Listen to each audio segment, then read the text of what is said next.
Mic check 1 2. All right, so Shining Revelry, I think that's the name of the expansion. Just dropped. Well, it hasn't actually dropped yet. It drops in 1 day, but the update is out, and as such, all the cards are already in the game. And so I thought I'd take a look at them.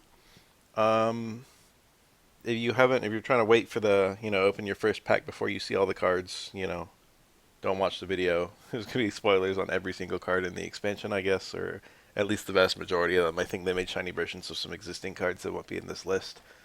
Um, but yeah, let's take a look at all the new cards and get some live reactions. I have done a once over. I have looked at all of them just to see what we're taking a look at. I've got some initial opinions that I'll be sharing as we go.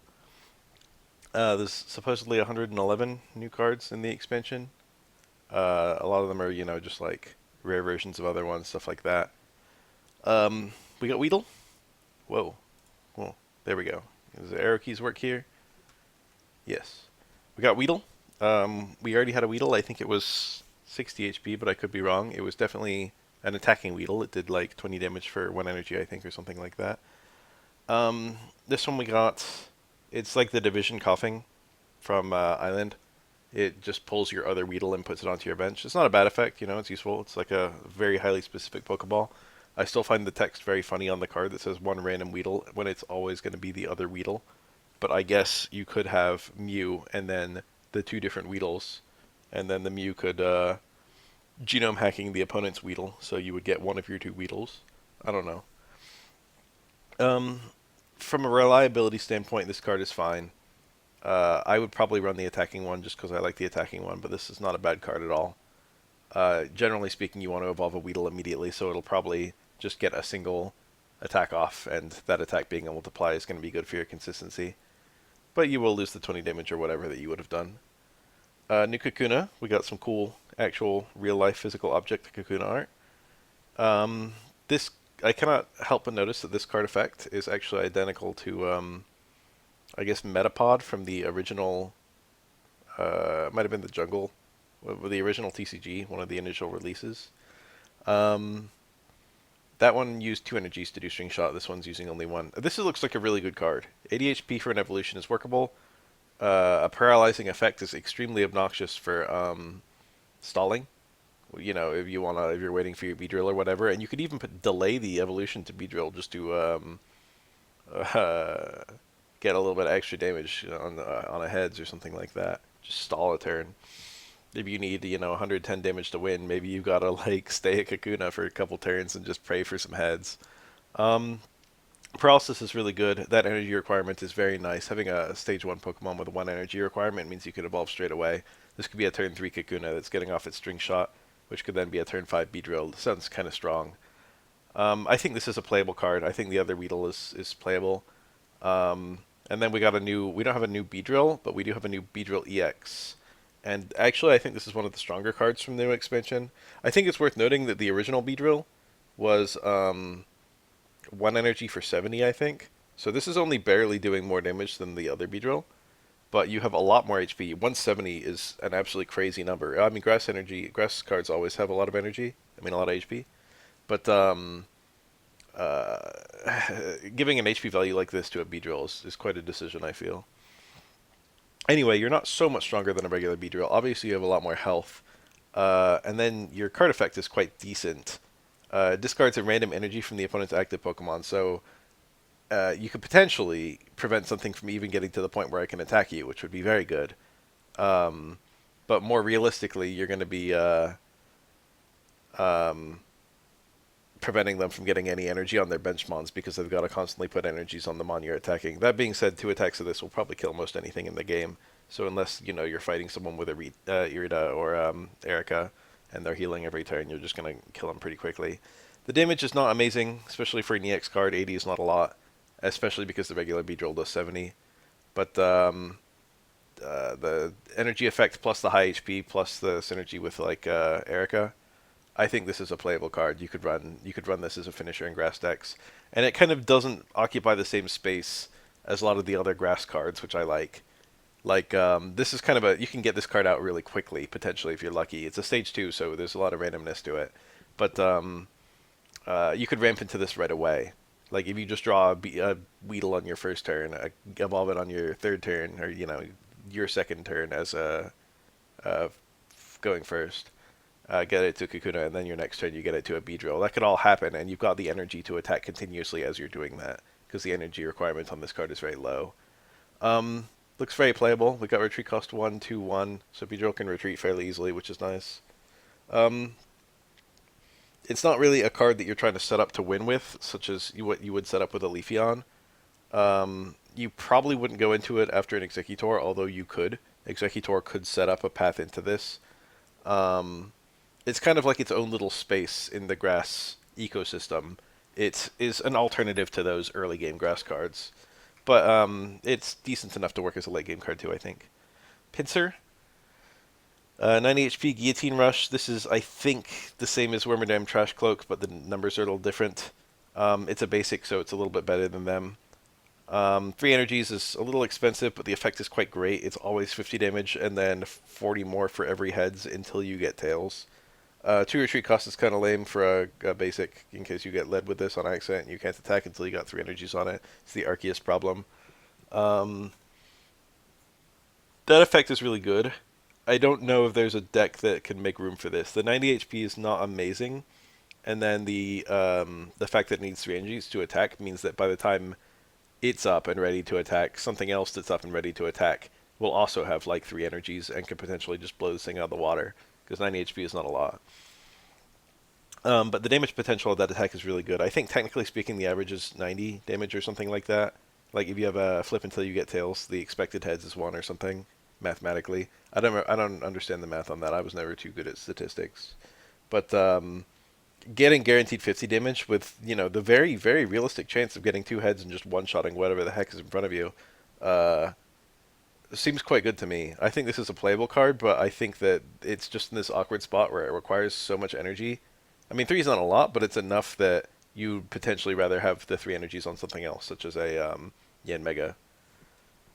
But it's okay. You could run it alongside. Grass has a lot of energy acceleration between Leafeon and uh, Lilliganta and Superior, and it's just those 3. I guess it's just those 3.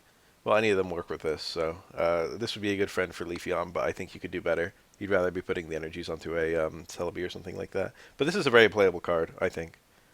Sprigatito, Cry for Help, puts a random grass Pokemon from your deck into your hand. I think that's the same as...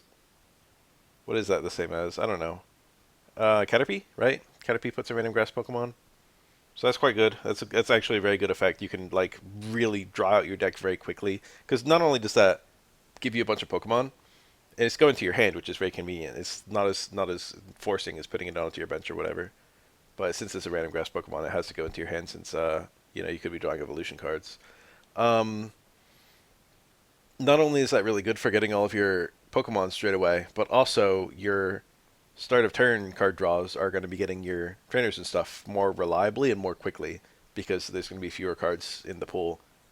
So this is a really good draw effect for drawing out your deck, which is very appreciated in grass decks. Of course, you're a Sprigatito. You only have 60 HP, so you've only got so much time that you can do that before the opponent's just going to kill you. But Caterpie had that same issue. Looks like quite a good card. Florigato. I can't remember the last time I've looked at this thing's name. Gun to my head, I never would have gotten that was its name. Looks pretty standard. It's very much like well, it's like a Snivy really in terms of its attack. I was going to compare it to Servine, but Servine's doing 50. But otherwise, very similar card to this. Looks serviceable. It's doing what it needs to do. You wish it was 1 energy, and it's not. But whatever, 40 damage is it's decent. Meowscarada, this card looks quite good to me. It's 60 damage for 2 energies, which is, workable number. And then if the opponent's active Pokemon is an EX, it does 70 more damage. So that's 130. And then if you have a red, that's 150. That's going to kill a lot of EX Mons if they don't have a giant cape. So this is like a very nice card to pull into EX. And since it's a stage 2, it's probably going to be facing down a lot of EX Mons. This is very playable in my opinion. The problem is there are some good cards that are not EX cards that you could potentially get faced with, such as let's say, I don't know, Melmetal. And then your 60 damage per turn is not amazing, but it's not even that bad. Well, again, if it was Melmetal, you'd be doing even less. But I think this is going to be awesome into a lot of the EX Pokemon of the metagame, and then it's going to be still workable. It's not like a sitting duck. It's not useless if you run into a deck that's not running EX Mons, but most decks run EX Mons. So this is quite a problem for them. Playable. The grass. This is all the grass cards. The grass got a lot of help. Um, and it doesn't really feel like any of these are occupying the existing space. Like the card most similar to Masquerada was like Tauros, Island Tauros. So grass got new ways to play. I'm quite happy with the way the grass turned out. Fire, we got a regular Charmander. So the other one was discard an energy, but it was doing 30 damage. I would maybe run that one over this one. It's hard to say. Um, we got Charmeleon. I think the other one was 3 energies for 60. This one's 2 energies for 40. I like lower energy and lower damage, generally speaking. I think energy is uh, kind of the more, I don't know, it's a precious resource, and if you have to devote less of it, it gives you more freedom to kind of spread it around in a way that's more convenient to you. But this is kind of a nothing card. 90 HP is pretty good. Um, it's kind of funny that we got our Grassmon is like the Gen 9 Grassmon, and then our Firemon, our Fire starter of this expansion is like a Gen 1. No new Charizard, but we did get a new Charizard EX. I think other people were kind of underwhelmed by this. I'm not. I think this card looks really good. The other Charizard discards energies like crazy and is very reliant on Moltres to do anything. This card is really notable because it doesn't actually need Moltres compared to the other Charizard. So you got Stoke, which puts 3 energies onto this, which is a lot, right? So even if you have no energies on this Charizard before it comes in, you put an energy on it on the turn it comes in, use Stoke, now you're at 4, and then the next turn you put on your 5th energy and you can start throwing out 150s. So even with no investment, it just takes 2 turns to set up. The problem is you basically have to spend your first turn in stoking because the attack is 5 energies, which makes it now the most expensive attack in the game. You can still run this with Moltres. You know, if you run it with Moltres, you won't have to stoke. But I think the real interesting part of this card is that you can just get it in and then use stoke, and then you're ready to start blasting. And 150 damage is quite good. Now, granted, the other Charizard was doing 200, which is the highest damage in the game. But the fact that you don't need to discard, and the fact that it sets itself up without needing Moltres, I think gives this card some very interesting edges over the other Charizard. I think this is definitely a playable card. We got a new Magmar. This little guy works with Blaine. So Blaine does what, plus 30 damage? Is that right? Racking my brain here. I think it's plus 30.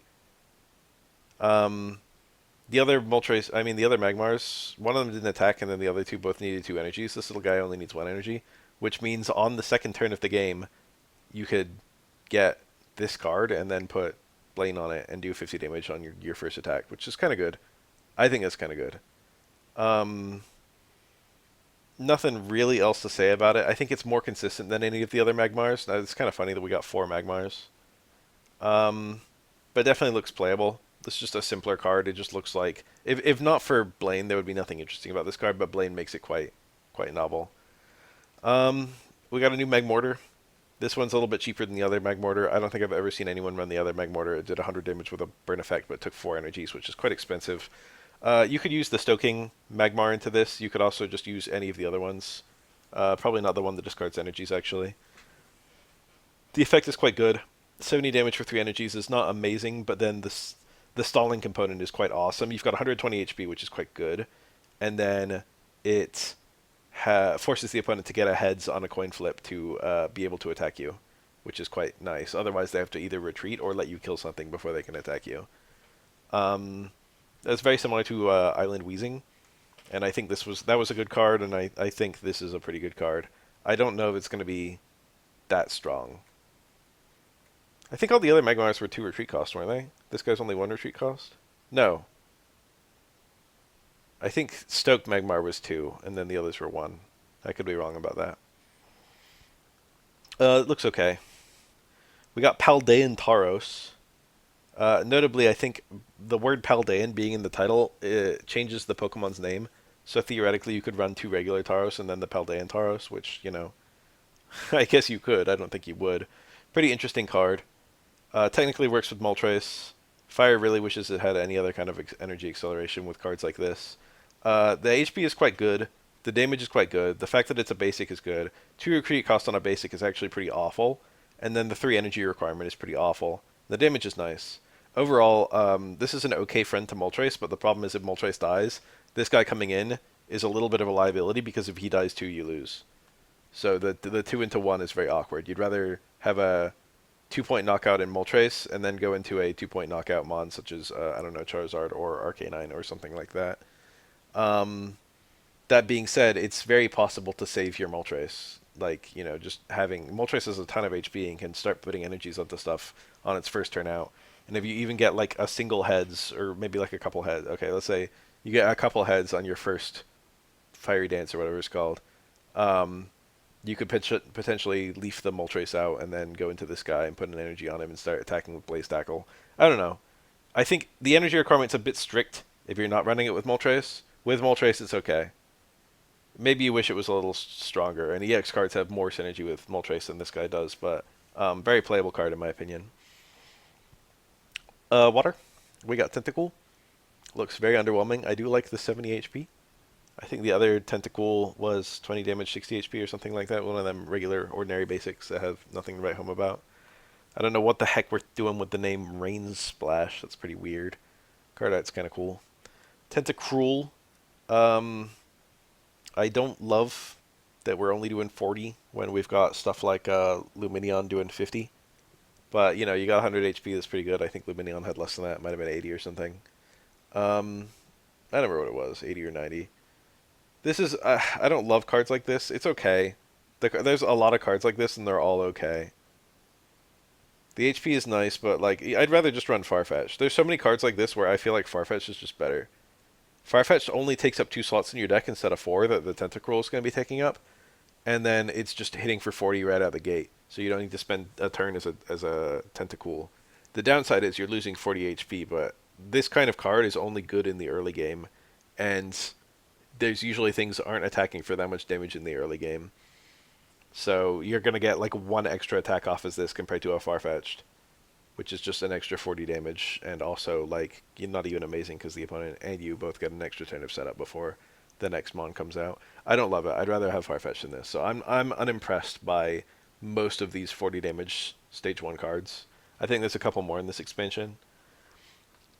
Weasel, Water Gun, 10. It's there. We got Floatzel, Water Arrow. This does 30 damage to one of your opponent's Pokemon, so it's like Hitmonlee, except it can actually hit them on directly in front of you, but it's a stage 1 and not a basic, so you have to actually evolve it. I think that there was like another Pokemon, obviously there was Luminion could do this. It's doing 50 damage but needs 2 energies.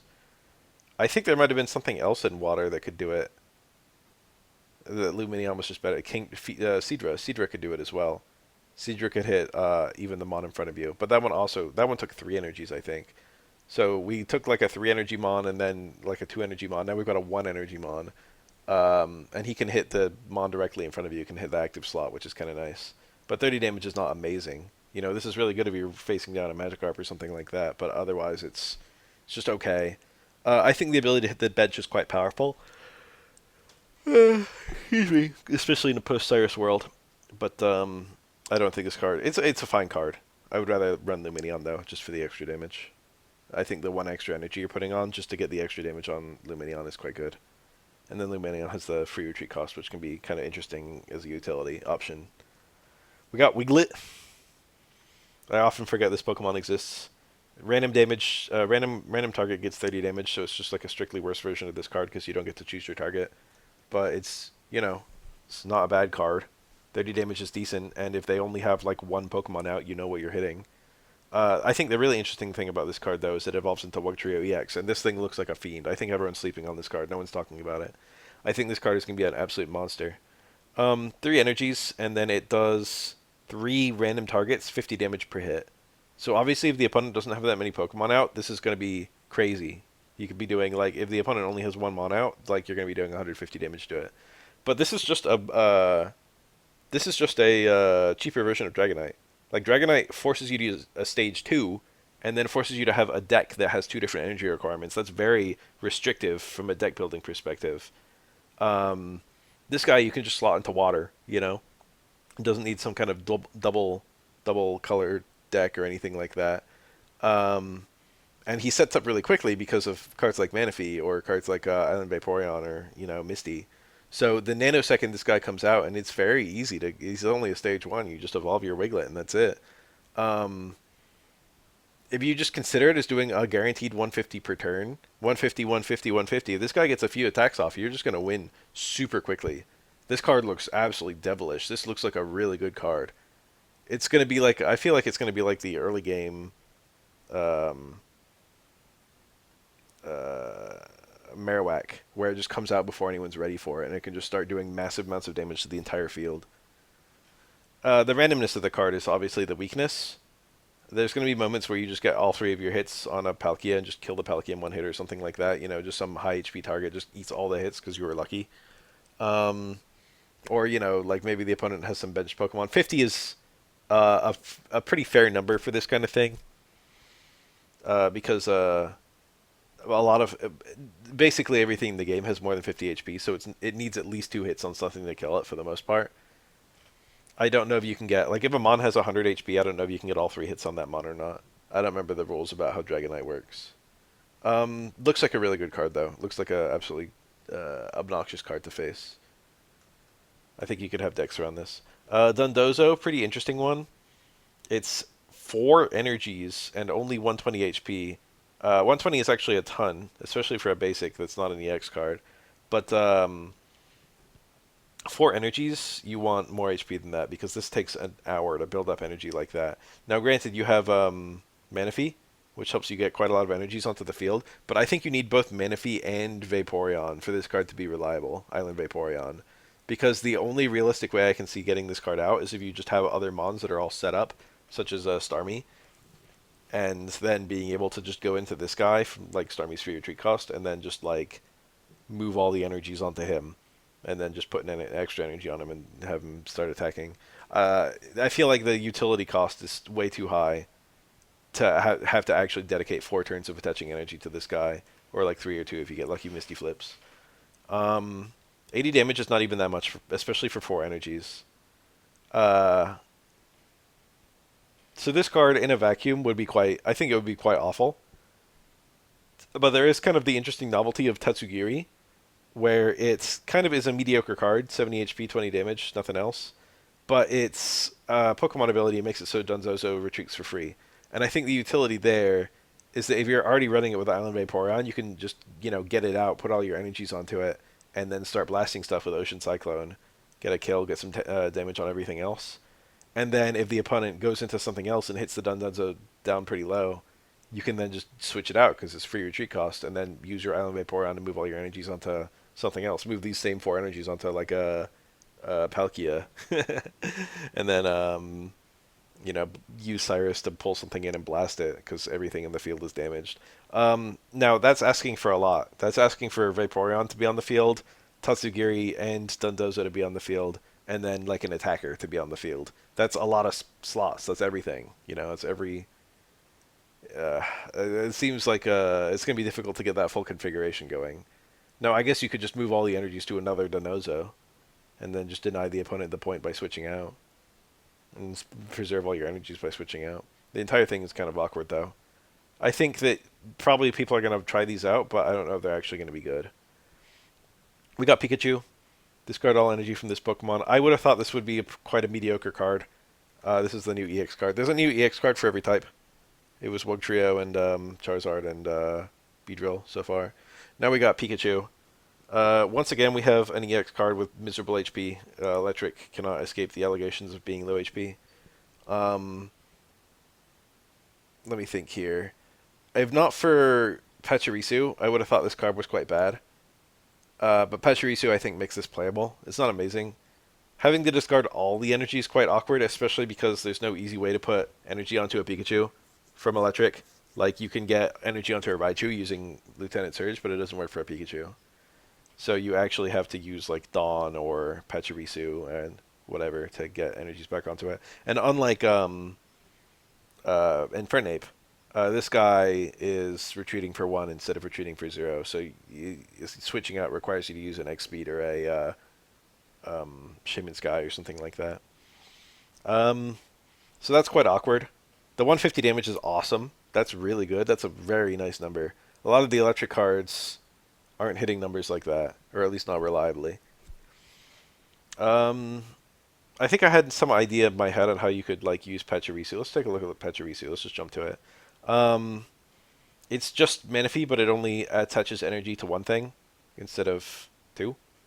But you just after you attack, you put an energy on one of your bench Pokemon, one of your bench Lightning Pokemon, so it's restrictive. This is the only new energy acceleration of this expansion. Um, so your first turn you put the energy onto Pachirisu and you use Plasma, which puts an energy onto Pikachu. And then the next turn, if you have Shaman Sky or an X Speed, you can switch into the Pikachu. And then if you have Dawn, you can put the energy from the Pachirisu onto the Pikachu, so it's got two. Then put your turn energy into the Pikachu, and it's got three. Something like that. You could potentially, on your second turn, have Pikachu ready to go, blast something with Thunderbolt. But it's kind of awkward. The synergy there, like having to switch out the Pikachu, it's just like I don't know if they want you to use this as an early game card or a late game card. The other Pikachu is notoriously a very strong early game card, or it was. It's got a little bit power crept. Um, Pachirisu EX is a very early game card, I feel. Only two energies to start doing 80 damage is very strong, but not so great once the opponent actually has some high HP mons. It feels like this is to close out games, this Pikachu, but it's kind of awkward because there's also like a Raichu that's doing, I think, 140, and that one actually works with Lieutenant Surge, so you can get the energies onto it very easily. But this one, you have to actually put three energies onto it, which is very awkward. So I'm not super impressed with this card, but maybe it'll kind of surprise me. I'm kind of talking myself into it being a late game card because it can just kill a lot of late game cards with 150 damage in one hit. It's interesting. I'll see what people can come up with it. New Voltorb. Now we've got a bunch of them. How many do we have? Two? Three? Three. This is the third Voltorb, I think. It doesn't look great. It's just got a little bit extra HP compared to the other ones. That's the reason you would use it. The new Electrode. One of the other Electrodes had 50 damage for one energy, and then the other one had 70 damage for two energy. This one's doing 50 reliably for two, with a possibility of doing 80. So I would just run the 70 damage one over this. The 70 damage one is going to have higher average damage, and it's also got that cool free retreat cost. This one looks like I would never run this card. It doesn't look bad. It looks like a very decent card, but it feels very outclassed to me by the other Electrode. The first one, the Genetic Apex Electrode. Pachirisu already talked about. Looks pretty good. I think it'll be run in electric decks. This is the only electric energy acceleration that actually works for like anything. So, it'll be really nice for getting up like a Zapdos or something like that. I don't know. Um, uh, Electivire even doesn't need you don't need to have discarded energies and use Volkner. You can just have this guy put the energies onto the Electabuzz organically. Um, we got the Pummy line. Punch. Nothing to say about this card. It's completely standard. Pawmot. Punch two energies for 40. Looks very workable. Very standard, very workable. Nothing bad to say about either of these cards, but of course they exist to be the lead into Pawmot. This one's got like a little Rocky Helmet effect, like Poliwrath. If you hit it while it's in the active spot, you take damage. 20 damage. So it's like it's wearing a Rocky Helmet all the time. This is identical to Rough Skinned Redagon or whatever. And of course you could put a Rocky Helmet on it, and have it stack, or put a cape on it. 140 HP is awesome for an electric type. It's tied for the new highest HP electric type, which is cool. 70 damage, 2 energies is very similar to Lilligant, I think was doing that. But this guy has a cool counter hit effect. So it's just kind of a better card than Lilligant. Or not Lilligant. Why did I say Lilligant? Bellossom. My bad, guys. Lilligant gives energies to stuff. Bellossom was the card I was thinking of. Looks decent. Looks like a pretty good card. Being a stage 2 means it takes up a lot of slots in your deck, so it's really competing with a lot of other mons that could just, like, take that same space, but maybe be better. 70 damage is not a crazy amount, but combined with the damage the opponent's going to be taking hitting you, 140 HP is a lot, and then doing damage when they hit you with counterattack is also going to be really helpful. You're going to be really wearing them down, so that 70 is going to feel like it's doing more than it actually is. Looks like a playable card, doesn't look like a great card, but I could be surprised. I think this one has potential. Psychic. We got a new Abra. The other one teleported. This one attacks. I'd probably run the attacking one personally. Kadabra. The other one I think was 60 damage for 3 energies or something like that, or maybe 50 damage for 3 energies. I don't remember. It was kind of awkward to use. Usually you never got an attack off with it. This one actually looks like you could get attacks off, so I would always run this one. 80 HP is fine. And then we got new Alakazam. This is kind of the most interesting of the psychic cards. Actually, probably Giratina is, but this guy's not bad either. 80 damage for 2 energies is workable. We were just looking at that 70 damage for 2 energies pawmot. 130 HP is quite good. And then also the cool thing here is you're doing 20 damage to anything that's benched that has energy attached. So the opponent, what are they supposed to do to not be able to give you targets? They have to not put energies on your bench mons. That's not something they can easily do, because then that means those bench mons aren't getting like set up. Of course, being able to hit the mons that are kind of setting up is the ideal situation, honestly. That's a very realistic condition the opponent can't easily play around, to be able to get some damage on some bench mons, which also sets up Cyrus. This looks like quite a good card. And then even if you're not using Cyrus, being able to like get prior chip damage on the opponent's cards before they can even come in looks very helpful. You know, you're getting like 80 damage on the opponent's Executor, and then you're also getting 20 damage pot shots on their Celebi or something. That's going to be really nice for when the Celebi finally does come in. It's going to be a lot easier to kill. Good card. Very good card, I think. I think you could make entire decks around this card. Mr. Mime. This guy's doing the same exact effect as Krogunk. Except Krogunk needs a full bench, and this guy can just do it. He also has more HP. 4 flips, 20 damage per head, so average damage 40, up to 80 if you're lucky, as low as 0 if you're unlucky. But, that's a lot of flips, so variance closer to the center. Looks like a workable card. Probably I would never run it. I'd rather run something like Jinx. Maybe one day if they ever put a Mr. Rhyme in, this thing could evolve into it. But I think that probably will require the Ice-type Mr. Mime, and not this one. Drifloon and Drifblim. The Drifloon is the bog standard evolving. I think the other Drifloon was weak to electric. This one's weak to dark. I'd rather have the electric weakness in my psychic deck. And then this one is just, I would rather have Farfetch'd. It's one of those cards where it's doing 1 energy, 40 damage, but Farfetch'd does that. The interesting thing about this guy is he's got a retreat cost of 0. I think that has some utility. You would maybe run this over Farfetch'd just because of that, but I would probably not run it. Like, you already have, like, Clefable doing basically this guy's exact job in Psychic type. I think this card is probably a smidge better than Clefable, but, no one ran Clefable. I don't see anyone running this guy. Not a horrible card, but, I just feel like other cards can kind of do a similar thing more efficiently. New EX card is Giratina. This one got a lot of discussion. This is probably one of the most discussed EX cards from the new expansion. Its effect, its ability is that you can put a psychic energy on it, but it consumes your turn as though you attacked or whatever. I think a lot of people right at the beginning are going to like accidentally just try and use that ability and then end their turn without meaning to. Notably, on the first turn of the game where you can't attack anyway, this is a basic, so if you draw it in your initial hand, you can put it on the field and end your turn with Broken Space Bellow and just get an energy on a turn that you're not supposed to get energy, which is kind of nice.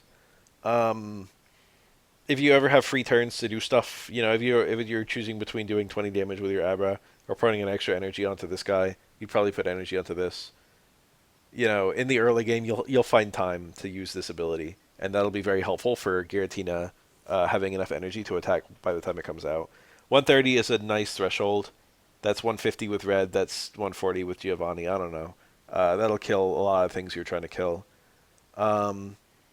The damage you do to yourself is a little annoying, but not bad. Cards like Staraptor or Arcanine have had that effect, and it's very manageable. It's not a big deal at all.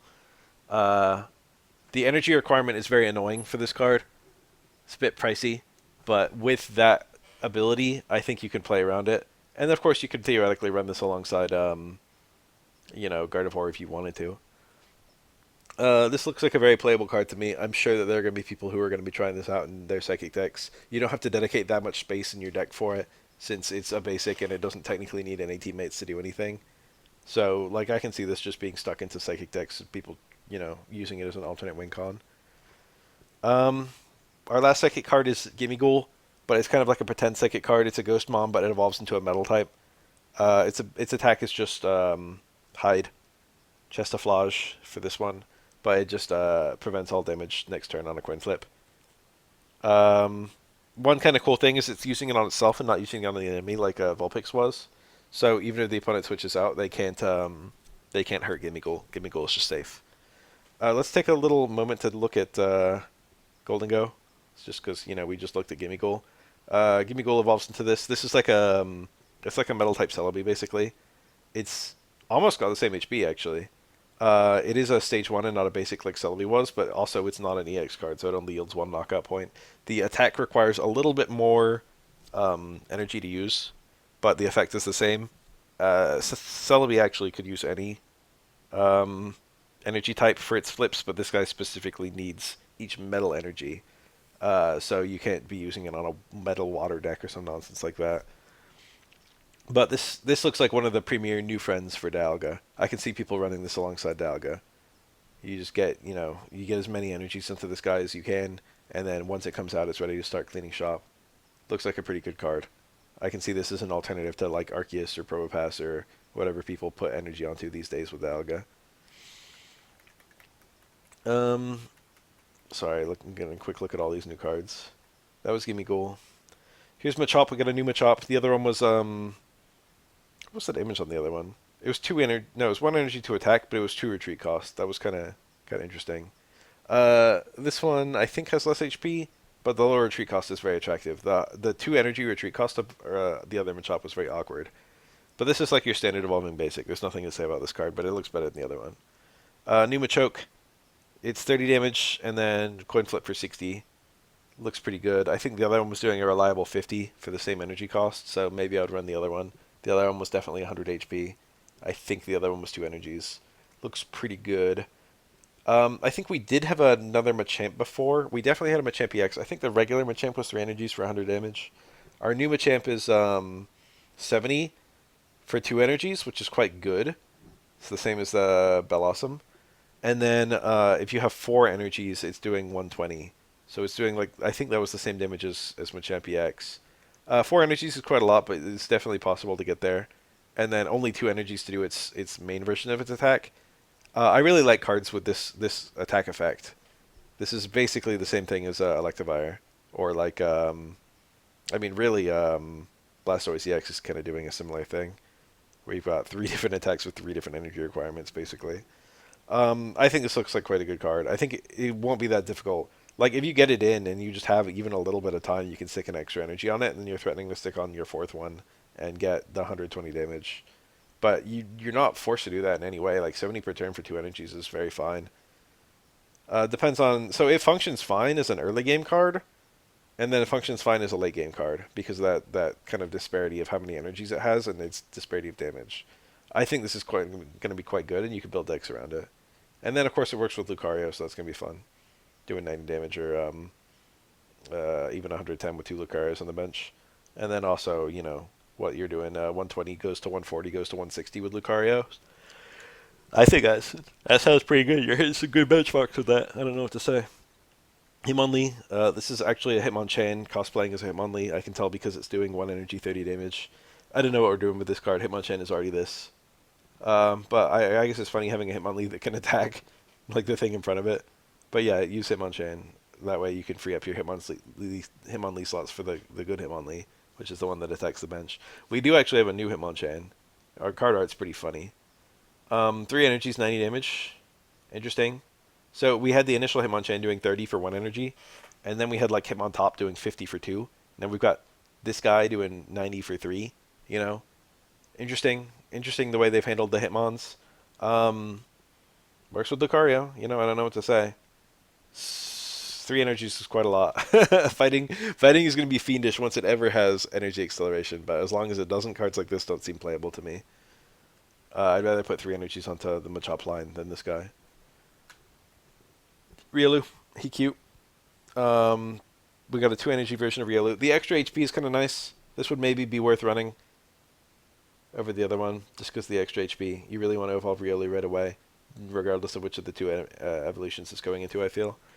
Then we got Lucario EX. This is the EX card for fighting. Our Sphere doing 100, which becomes 120 with your other Lucario. Obviously, you can't have two Lucarios powering this guy up because that would require three Riolus. But uh,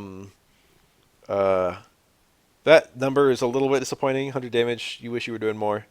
Even if it was 120 with red or a Lucario, you still wish it was more. Um, but the effect of doing 30 damage to one of your opponent's bench Pokemon that's quite a lot of damage to do a bench Pokemon, especially when you're just kind of doing it passively.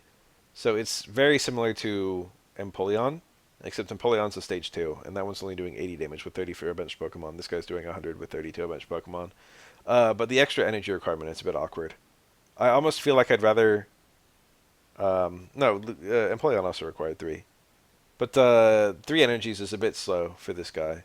You wish it was 2, but I understand why it's 3, because the damage and card effect are too good. Very decent card, I think.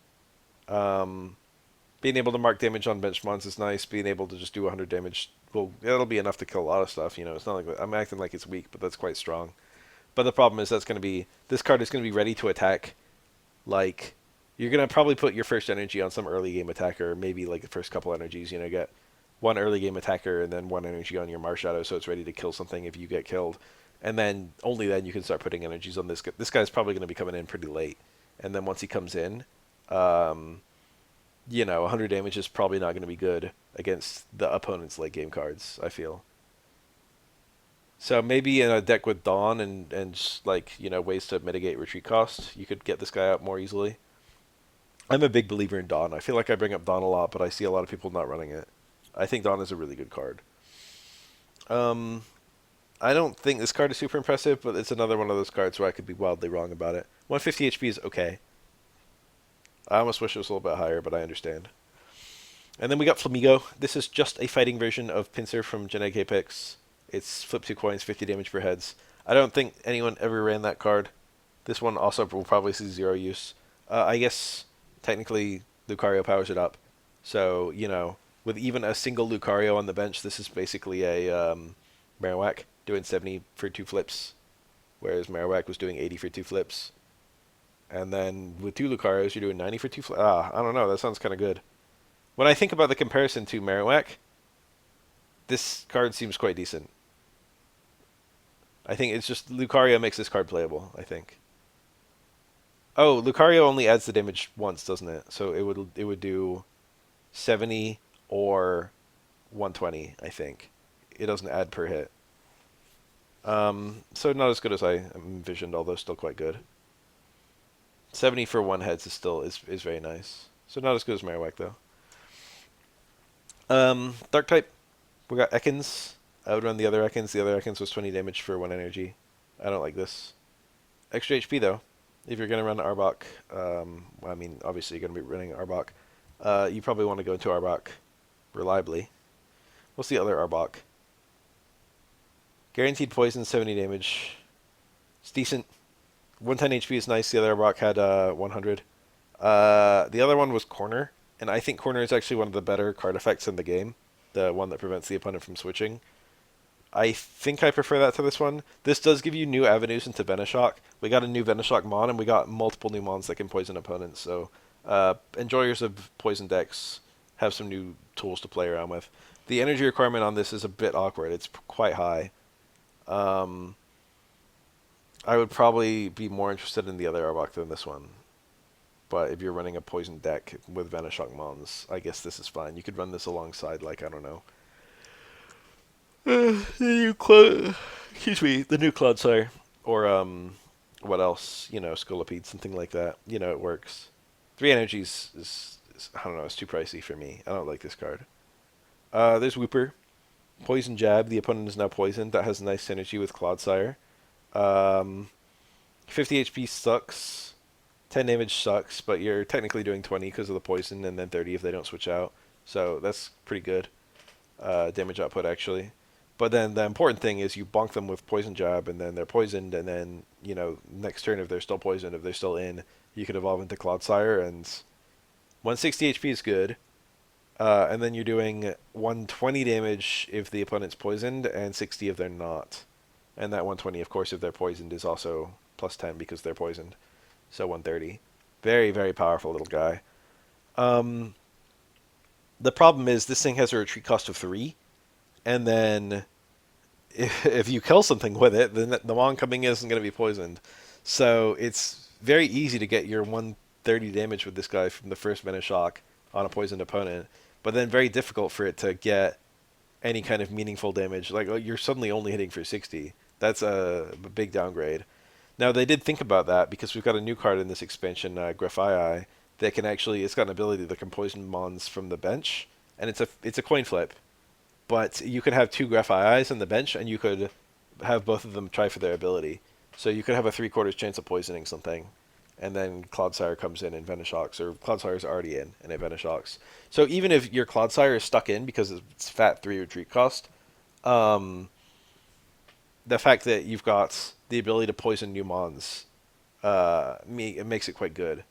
This is like the card that this is I think the new best Venoshock user. But really the beauty of the Venoshock decks is this guy who can poison from the bench. Grafii is going to be a huge boon for Venoshock decks. Um, 2 energy to attack is also very good and curves organically from Paldean Whooper, so that's very nice. Spiritomb, I think this is a good card. Spiritomb's 20 damage plus possibility of confusion. I would never run this. It's kind of obnoxious. I'd rather run the I don't know. Confusion isn't good enough to warrant like having an entire mon that doesn't evolve just to potentially get it off. I don't know. This is like a card that you would use to stall, but it's not going to kill anything very easily. I'm sorry, it's 5 a.m. and I keep yawning. Strudel, completely ordinary, bog standard, basic. I've been looking at the weaknesses. This guy's weak to grass. That's quite funny. All the other ones are weak to fighting. Strudel is actually... no, I was going to say... it is weak to ground in the games. I was going to say it's neutral to fighting, but... This thing's like a normal type. It's a poison normal type in the games. Grafaia's 40 damage for 2 energies is quite mediocre, but, combined with the fact that the opponent could be poisoned, it's kind of nice. This card is mostly just going to be used for Venoshock help. And, it's not... Even if you're not running Venoshock, being able to poison opponents from the bench is kind of good. I think this card, it's just riding its ability alone. The fact that it can attack is just a nice little thing you'll have in emergencies if you ever need to attack with it, but generally speaking, it's just here to get its poison coating off. This is a very good card and will be run, but it's not because we don't have to look at the card to see if it's a good card or not. It's not a great card, but it's a great card for its team support. That's all Dark got. It's all like poison stuff, which is kind of fun, plus this idiot. I think poison was kind of ignored in the last expansion, so seeing a bunch of new poison options is really good. No, the last expansion had Toxicroak with the toxic effect. That was kind of cool. But no new Venoshock users for a while, so finally getting a good new Venoshock user plus some good Venoshock support is really cool. Metal, we got Tinkatink, bog standard evolving basic. We got Tinkatuff. It's 30 damage with a coin flip for 60. Like what's that guy? Floatzel, Weasel, Floatzel. Did this, but that one I think did it for 1 energy. This guy's doing it for 2. But of course, the upside of this card is it can evolve. 1 retreat cost, 2 retreat cost. This one's also 2. Here's our metal type Yek card. Really good. 3 energies is a bit slow, but you could get there organically, and obviously you could just easily get there with Dialga. But you've got a nice continuous curve if you go second for 1 energy, 2 energy, 3 energy. 170 HP is awesome, especially because it stacks on with Adamant and stuff like that. Giant Cape, I don't know. A lot of survivability on this card. You got 80 damage, and then you've got a coin flip for 80 more. So that's really good, Like, Marowak was doing that kind of damage with 2 heads. This guy's doing it with 1 head, so that's a lot more reliable. And then 80 damage minimum, so you've got no crash out chance, unlike Marowak. So this is just like a wildly better version of Marowak.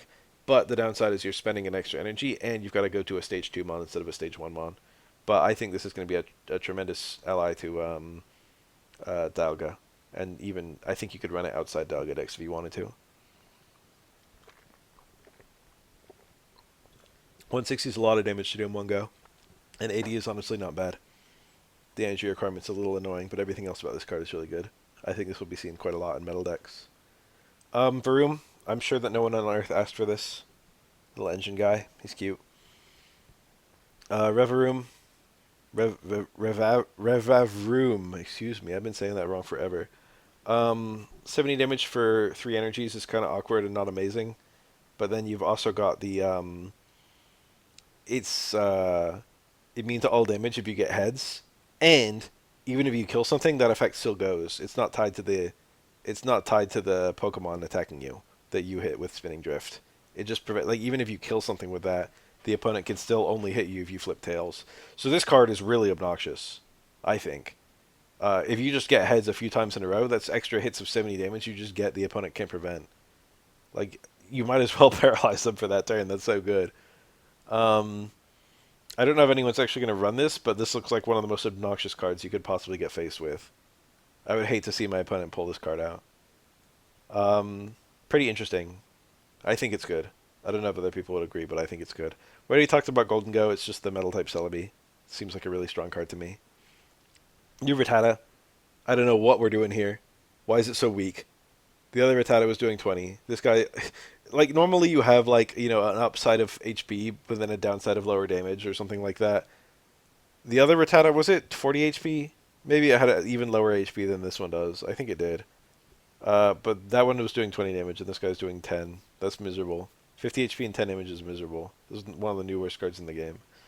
And then the Evolution is doing 2 energies for 50 in a metagame where, you know, there's 1 energy cards that do 50 damage. Now, this one's colorless, but, like, I don't know. Tauros is already doing 50 damage for 2 energies.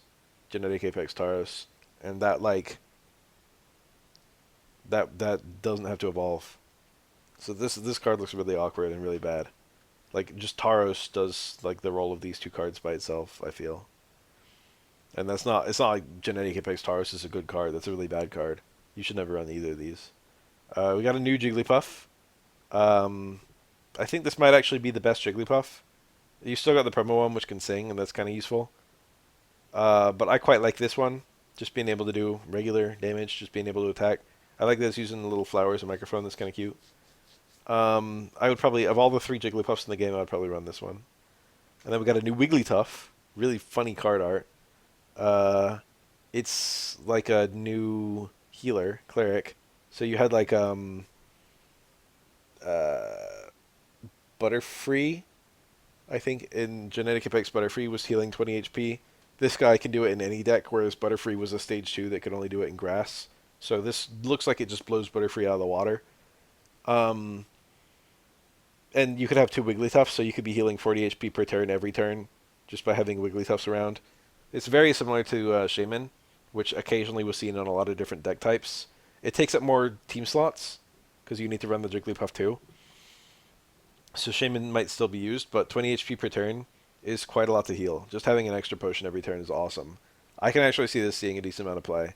Especially even in like high level play, I can see like people just slotting a Wigglytuff onto their team just for the passive healing. I think this is quite a good card. It can attack too. The attack is again identical to like Genetic Apex Tauros. It's not amazing, it's not terrible. The main reason you'd run this card is for the healing effect. We get a new Lickitung. Unfortunately, it's still a retreat cost 2. Every Lickitung takes a ton of energy to do anything for whatever reason. Kind of annoying. This looks playable, I don't know. I think all the Lickitung cards are not amazing. I would probably run the continuous licking one just for the memes. I think the other one, no, I liked the other one because you could get it out with a leaf, and this one you could also get out with a leaf. But I think the other one required 3 energy to attack, and this one only requires 2. So retrospectively, I guess this is probably the new best Lickitung in the game. I'd probably run the continuous licking one just for the memes. We got a Licky Licky. I think we previously only had Licky Licky EX. Roll out. 70 damage, 3 energies. Not great. Probably not worth using. I don't think I would ever run this, even if you're running a Licky Licky deck. This, like, if you're running Licky Licky EX, I wouldn't run this as like an alternative final form or anything. What's that like? It's like Onyx, I guess. I don't love it. New Bidoof. What berry is that? I don't remember. I feel like I should know. I feel like it's one of the really basic berries. I'm gonna look at all the Pokemon berries after this. Headbutt, 30 damage, 2 energies. It's like the Jigglypuff, the initial Jigglypuff we got. Doesn't look like a very good card. 70 HP is quite good. Our normal type, our colorless type EX-Mon for this expansion is Bibarel for whatever reason. Pretty ugly card art, but this thing is ugly no matter what you do with it. I don't love this card. 160 HP is quite good. 4 energies is appalling. You do have a little bit of energy acceleration with this guy with Manaphy or Dialga, but it feels like you would rather have either of those cards boosting stuff that aren't this. 160 HP combines very nicely with that heal 30 per turn effect. I think there's some nice energy there.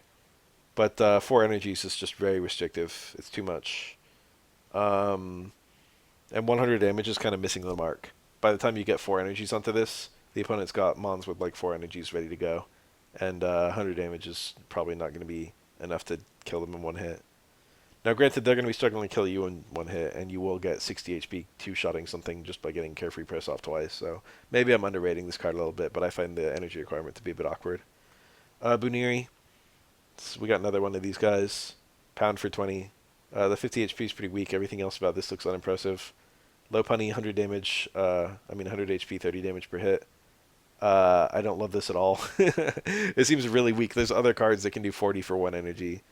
You know, I was talking about that being weak on one of our previous cards. I was like, man, 40 for 1 energy is not good enough these days. Like, what was Driftblim? I was talking about that. And now this one's doing it for 30. I get that it's colorless, but that damage is really disappointing.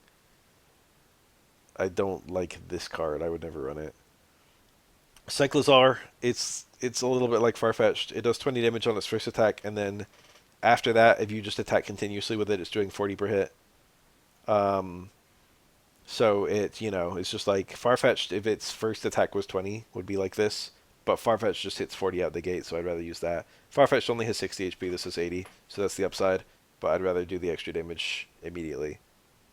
I think Farfetch'd is a good card, and I think a lot of Mons are really struggling to, be better than it. Now, this has a little edge over Farfetch'd, but I think Farfetch'd is still the better card overall. This card was shown in the trailer, so it's already been discussed quite a lot. It looks like a very double-edged card. Both players discard as many cards as there are in their hand, and then they draw that many cards. This is going to be as likely to help you as it is to help your opponent, and vice versa. I guess that sentence already had an inherent vice versa in it. If you have a low number of cards, you don't get that many cards back, so it's only good if you have a lot of cards in your hand.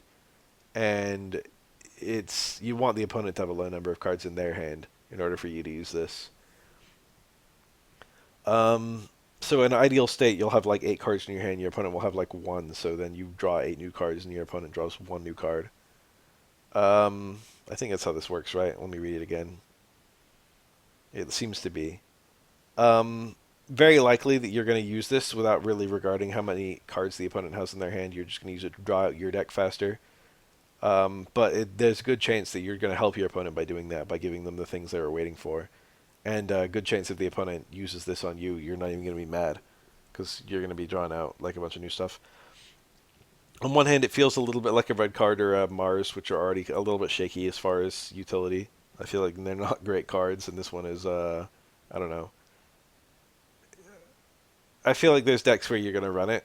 It seems definitely playable, but I feel like it's got a very decent chance of hurting you. Pokemon Center Lady.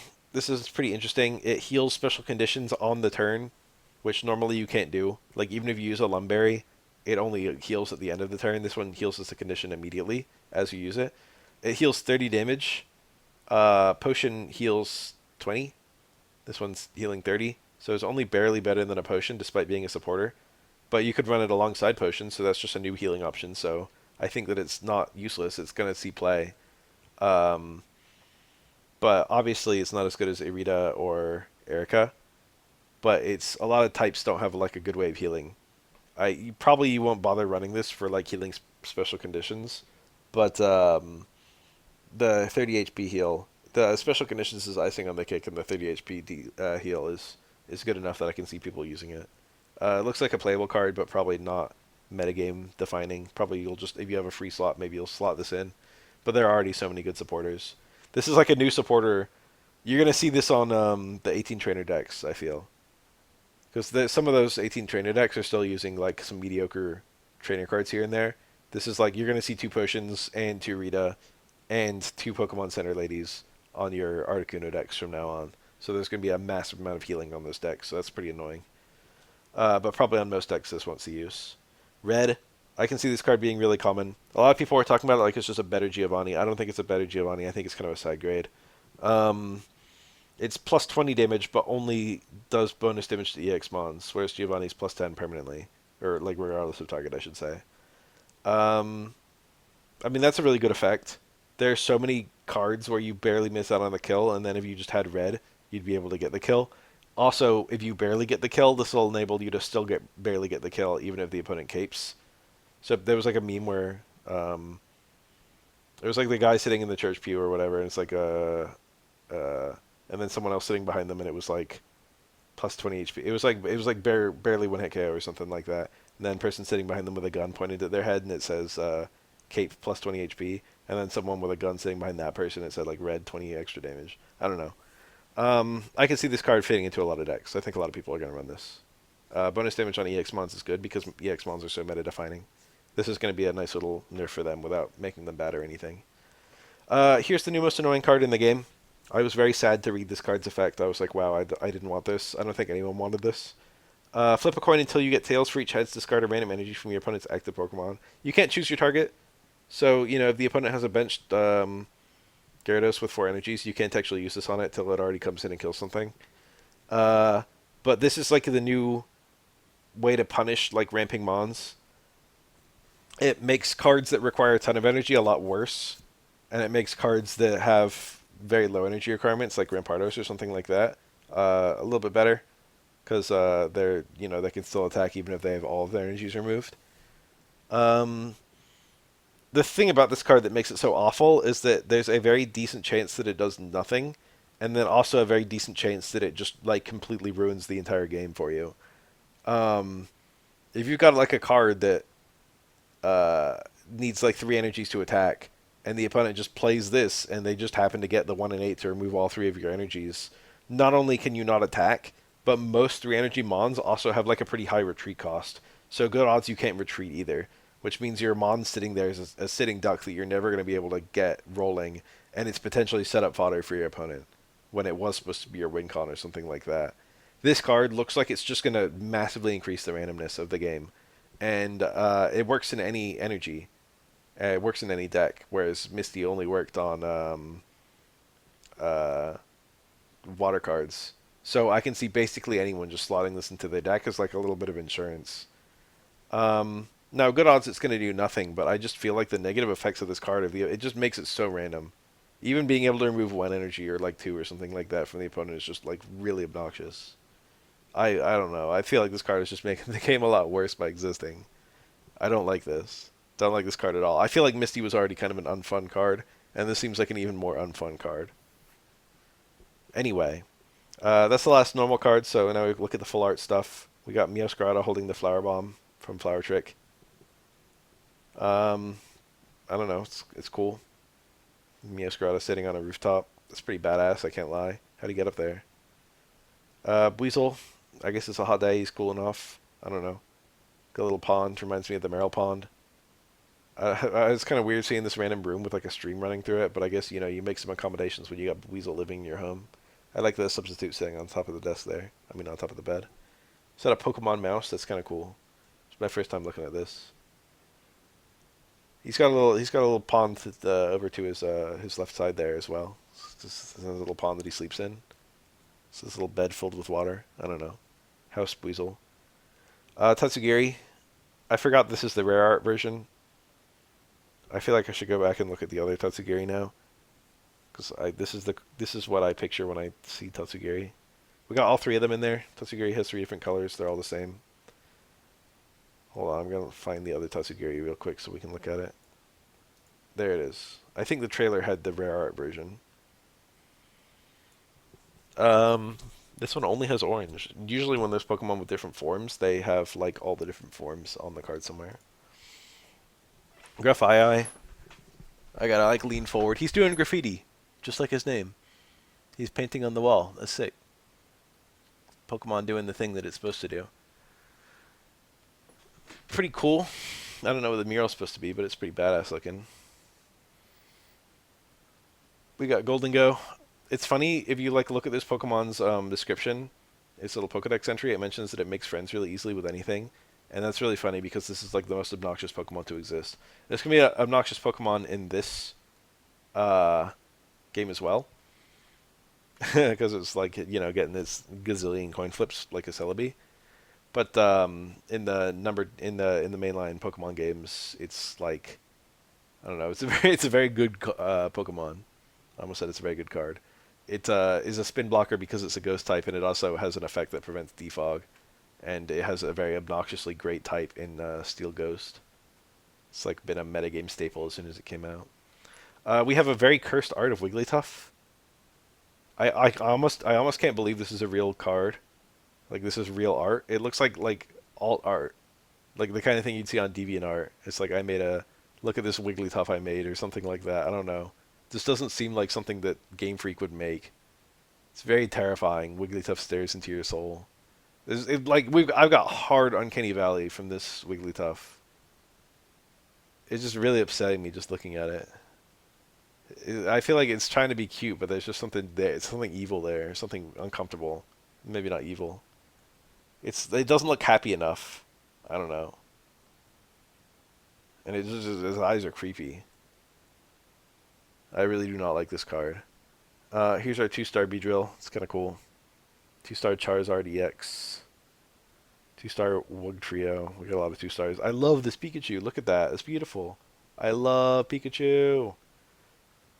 Giratina. I don't know. It's cool. Lucario. I tend to love these 2-star cards. I find them really pretty. Tinkaton. His big old hammer. Bibarel. It's ugly. Iono. Pokemon Center Lady. It's funny that that's the name they went with. I appreciate they did that and not Joy.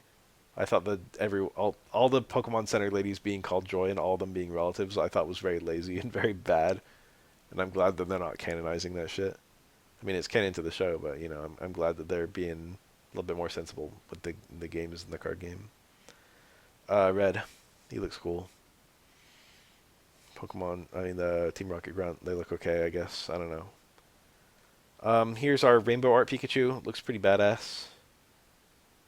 Rainbow Art Clodsire. It's pretty creepy, I guess. I don't know. It's kind of cute and creepy, but a very different kind of cute and creepy from the Wigglytuff.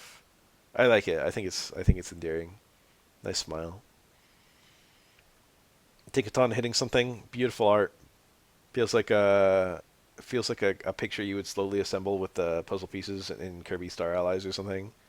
Tinkaton always looked like a Kirby enemy. It's got the Kirby color scheme and it's got like the Kirby design. I like this card a lot. I'd be desperately trying to get this card if I was going to make a Tinkaton deck. It's a shame they got rid of the fairy type card uh, concept. That entirely happened without me ever playing the TCG. They like made a fairy type and then they removed the fairy type, and now all fairy types are just slotted into psychic. It's a shame. And this particular one is metal though. Bibarel, it's cute. They seem to be different sizes of Bibarel here. I don't know. The one in the foreground is visibly smaller while also being visibly closer than the one in the background. So maybe the one in the background is huge, or maybe the card art is just kind of sus. Bibarel, this is like the one time the Bibarel actually looks pretty cute. This is the cinematic card. I don't know what the heck it's made out of. Looks like felt or something. I don't know.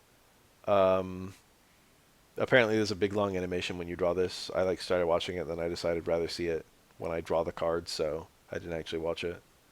Pretty hard to read the text, but the card itself looks pretty good. We got some new shiny cards. I think they're only for particular cards, and they're not all here. They've retroactively added shinies to some of the other packs, I think. Like, for example, the Mewtwo EX can be shiny, the Genetic Apex one, but that's not in this list I pulled up because it's not considered an A3 or whatever expansion, A2, whatever we're at now. Shiny Weedle, I would not even identify this as a shiny. It just looks the same. Shiny Kakuna looks quite different. Shiny Charmander, Shiny Charmeleon. It's kind of funny because shiny Charizard does not follow this pattern. It's like black, just cause it looks cool, I guess. Wiglet looks a little bit like a shiny Diglett.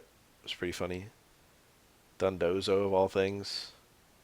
I've never seen a lot of the Gen 9 ones shiny, so that's kind of interesting. Pachirisu, Riolu, Varoom, Reveroom, Beedrill EX, Charizard EX, Wugtrio EX. Not the same color scheme as a shiny Wiglet. It's interesting. Lucario EX, and we got a gold rare Pokeball, Crown Rare. Why this? People have been asking for a 2-star Professor's Research for a while now. There's like I've got full arts of like every other trainer. Can I please get a full art Professor's Research? And DNA was like, I'll do you one better, and they made Crown Pokeball. Now the thing is, you'll be running Pokeball in every deck till the end of time. Like it is like the staple card of all decks. You'll always be putting 2 Pokeballs. And I gotta admit, this card art is beautiful. Some of the Crown Rares look a little tacky, but this one is just peak. This is the new prettiest card. It just really works for the Pokeball. I don't know. Uh, if you had like even one of these, or especially if you had 2 of them, I would be putting these in every deck I ever made.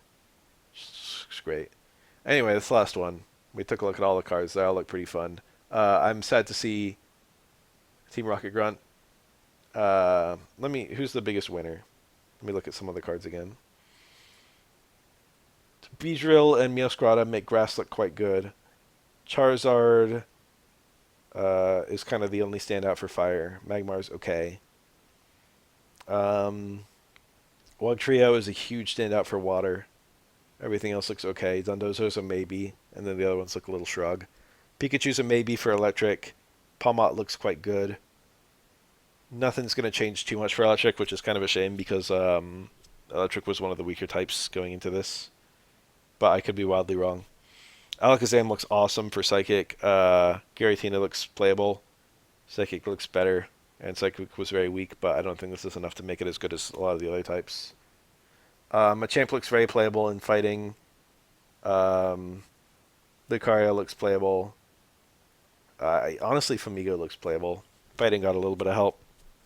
Looks okay. I really like the new Machamp. Dark, massive buffs to Poison. I think Dark did quite well. Metal, uh, I think every Metalmon added this expansion is actually crazy good. Tickaton's crazy good. Revavroom looks really good, and then Golden Go looks really good. Metal was spoiled.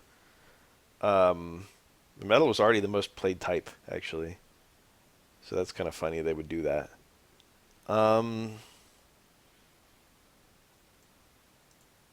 Normal type, Wigglytuff is kind of the standout card. Bafael looks kind of sus to me. Cyclozar's a maybe. I guess you'll probably use this Lickitung. Nothing much to say about normal type. Overall, it looks like a pretty innocent expansion. It looks like there's not going to be a whole lot of power creep. The new cards look decent. That's all I gotta say. I'm looking forward to seeing all the ways people use the new cards. Anyway, thanks for watching.